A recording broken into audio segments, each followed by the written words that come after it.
Kita lanjut part 2 ya. Sebelumnya jangan lupa untuk subscribe. Terima kasih. Aku mau tanya, kalau fasilitas itu penting nggak menurut Abang Tas? Misalnya kayak cuci gosok kah, atau misalnya Wifi, udah cuci dapat listrik gosok. kah, atau misalnya ada kamar mandinya.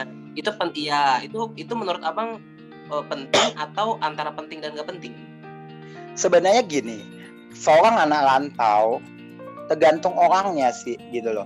Kalau misalnya waktu saya ngekos itu saya nggak pakai AC loh. Saya nggak pakai AC. Waktu pertama saya ngekos yang saya bilang 300 itu nggak ada AC. Kamar mandi di luar. Jadi rame-rame gitu. Itu tergantung dari pribadi lepas pribadi gitu loh. Kita maunya apa gitu loh. Ada orang yang sahabat rantau, tipikal orang dia nggak mau ribet. Bang, aku harus ada kamar mandi di dalam gitu. Jadi dia benar-benar privacy gitu. Oke, mau kamar mandi di dalam AC atau enggak? Itu banyak pilihan gitu loh. Tapi kita lihat gitu di lokasi yang dia minta ada nggak kamar mandi di dalam gitu. Karena gini, kalau dibilang kita mencari kos-kosan sama kontrakan, bisa dibilang itu susah-susah gampang. Kalau lagi susah banget. Tapi kalau lagi gampang banget. Apalagi sekarang sahabat rantau, ini pandemik, itu gampang banget cari kos gitu. Sekali udah gitu kalau bisa dibilang penting atau enggak cuci gosok, udah gitu wifi, tergantung dari masing-masing individu gitu loh. Kayak misalnya orang anak kampus, mungkin anak kampus dia butuh wifi untuk mengerjakan tugas, apalagi di zaman-zaman pandemik sekarang. Nah itu tergantung kebutuhan, apalagi cuci gosok gitu. Ada tipikal orang dia nggak mau dicuci gosok. Kayak salah satu teman saya itu udah 20 tahun kenal sama saya, itu dia ngekos nggak ada cuci gosok gitu. Karena bagi dia orang dia cuma setiap hari langsung mandi, langsung dibersihin sendiri, cuci sendiri, jemur gitu kan. Jadi tergantung individunya sih kalau menurut saya, Abdias gitu. Kalau kayak saya karena saya pergi pagi pulangnya udah malam, udah gitu kalau hujan nggak ada yang ngeliatin jemuran, jadi kadang kebanyakan saya sih laundry gitu loh. Karena kalau misalnya kita bilang cuci gosok itu biasanya harganya itu udah include sama kos di mana kita berada gitu. Karena kalau dia udah ada fasilitas wifi, cuci gosok biasanya harganya lumayan gitu. Pesan dan kesannya aja untuk sobat rantau yang ingin mencari kosan, mungkin mereka baru pertama kali merantau dari misalnya ke daerah yang nggak terlalu familiar dengan kosan seperti itu, tiba-tiba harus ke kota besar, harus ngekos. Nah itu coba pesannya untuk mereka apa Bang? Kalau menurut saya pesan untuk sahabat rantau sebelum kalian pergi ke suatu tempat atau ke kota di mana kalian tidak tahu tidak tahu lokasi, tidak tahu jalan dan tidak tahu semuanya. Kalau saran saya dari sejak dini perbanyaklah teman gitu loh, perbanyaklah teman gitu. Dimanapun kalian perbanyaklah teman, tapi sahabat rantau juga harus memilah-milih teman-teman itu seperti apa gitu loh. Kalau kayak contohnya saya berusaha untuk memiliki teman dimanapun berada. Kalau bisa dibilang teman saya itu bilang kadang mereka kalau jalan sama saya, salah satunya contoh aja Abdias juga pernah mendengar juga bahwasanya Bang, gila ya lo, di mana-mana ada teman lo gitu. Di Jakarta ada teman lo, di Lampung ada teman lo, di Aceh ada teman lo gitu, di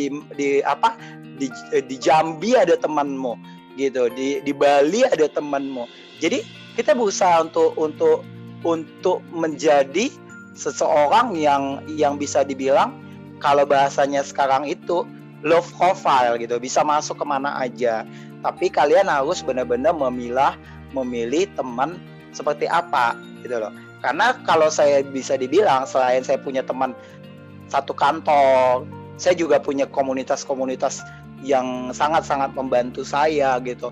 Kayak teman-teman satu komunitas anak-anak muda, ada baik di Jakarta Timur, baik di Jakarta Barat, dan ada juga komunitas kebetulan saya gereja gitu, komunitas gereja saya gitu di Pondok Aren gitu, ada yang di WTC dan di Serpong gitu, dan di mana-mana itu komunitas. Dan bagi sahabat rantau yang mungkin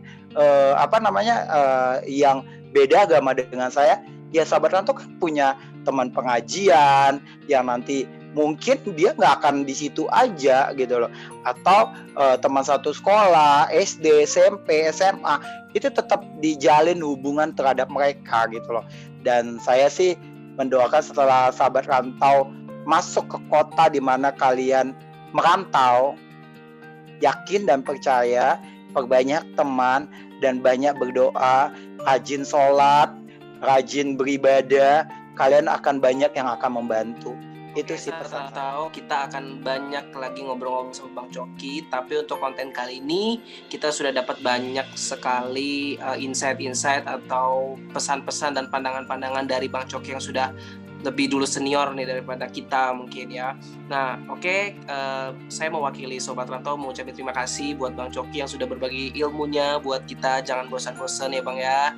Ya, nanti kalau ada yang kontak tolong dibantu ya Bang. Boleh, selama saya Gitu, tahu. okay. Tapi jangan lupa ya sahabat rantau, saya tinggalnya di Jakarta dan saya tinggalnya di Bintaro. Jadi kalau misalnya sahabat rantau kalau misalnya saya tahu lokasi sahabat rantau itu, saya akan bantu. Jangan nanti tiba-tiba sahabat rantau merantau di Surabaya, nanyanya ke saya gitu. Jadi nggak cocok gitu ya, karena nanti tahu dia ngekos, dia mau merantau ke Surabaya, atau dia mau merantau ke Semarang, atau dia mau merantau ke Jogja, dia nelfon saya gitu, atau ngubungi Abdias, itu nggak cocok. Ya udah kalau gitu Bang, kita mungkin akhiri dulu konten kita. Makasih ya Bang. Oke, terima kasih dan salam sukses buat sahabat rantau yang sudah merantau ataupun yang akan merantau, dan yakin saat kalian mempunyai niat dan tekad dan punya semangat, kalian akan berhasil di mana kalian akan merantau. Salam anak rantau. Nah, gimana, obrolannya seru kan soal kosan? Nah, jadi kita hari ini tahu nih bahwa memilih kosan itu bukan sekedar memilih, tapi ada hal yang harus kita perhatikan juga.